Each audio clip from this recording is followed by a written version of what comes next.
How to fix Clock Watchdog Timeout BSOD on Windows 10 or 11.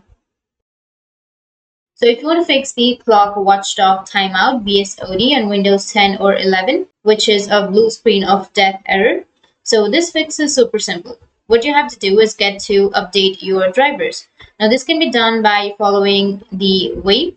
What you need to do is right click on your Windows button, or you can simply press the Windows button and search for Device Manager and go with Device Manager. Once you're under the Device Manager, you'll get this kind of interface. From the list of options, now in here, simply update the problematic that are causing this issue. For example, we'll go in for the display adapters. You just need to simply go and expand it and choose the display adapter.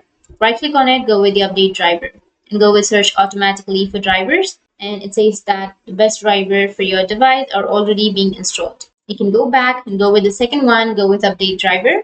And you can go with browse my computer for drivers, and then let me pick from a list of available drivers on my computer and choose one and then go with next, and it will update the driver on your computer and it will fix your problem. Restart your computer and that's it. That's how you can fix the Clock Watchdog Timeout BSOD on your Windows 10 and 11. And if you have any questions, feel free to comment below. Thanks for watching.